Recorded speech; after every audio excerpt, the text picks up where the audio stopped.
We're joined by Andy Lord. She's a Pearl, the superstar, back in action today down here at Goulburn. For the first time, she's taken out the first heat of the TAB $1 Million Chase.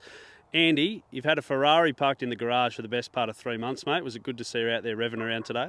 Yeah, she's probably had over 100 days off, so the season we expected, but we didn't expect her to tear a hip down low, and we had to deal with that before the other big race, and we had to pull her out of that. So it's been a good effort today because she's only had the 1/350 and a few up my straight. So, and she felt the run. She really felt the run. So. Time at 24.78, so certainly not record-breaking today, but how important was it, mate, to see her get out there today, get around safely, but also qualify for next week's final? Oh, mate, I don't think the times mean anything, especially for a bitch like her that this style of racing don't suit her. She's probably winning because of ability and the way she wants to chase, but just to get back here and win with her and get that little, it's not a hoodoo, but you always wonder when they're going to come back and if they're going to come back as good. And people ask me that, and I tell them, well, she's not really a trial dog, so you're just in the lap of the gods. But she's come back and she blew up a lot after the race, so I expect a big improvement next week. Mate, we don't often see you at the track. I've been around, a little while now. Don't get to see you a lot, but you put the collar and the lead on her today and you put her in the boxes. Was it something significant to get out there today? And was there any trepidation on that walk around to the 440 metres?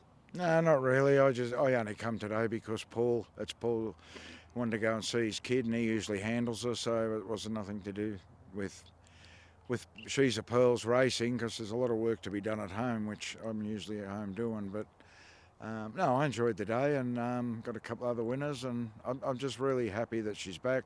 Looks like she's pulled up good, so, and I think we've drawn a box in the final.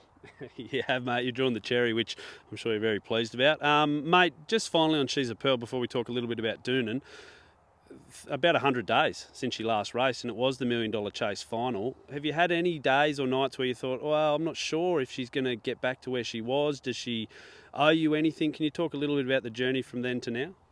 Yeah, it's sort of, no, you don't think nothing when they first come on season, but then you start, if you've had as many dogs as me, and you start comparing them all over the years, where you had the odd bitch that never come back. Some bitches just don't come back. They want to be mothers, and they just don't come back as good. And you sort of you worry about that, and then you're sort of halfway through and you think, oh yeah, she's flying, she's going good, she's jumping out of her skin, and you trial her and she tears a hip, and then it all starts again. So look, why dogs are going good, you've got to keep them going. It's not, spells for greyhounds are a bit of a myth in my opinion. They love to race, and especially a bitch like her, and why they're going good, you should keep them going good.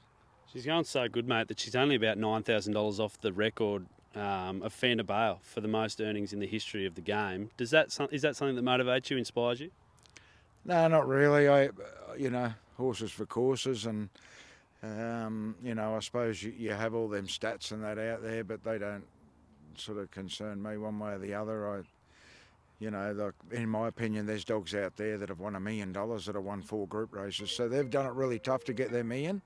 Whereas a dog like She's a Pearl won 2 group races. You're comparing apples with oranges, and it's just not something I look into.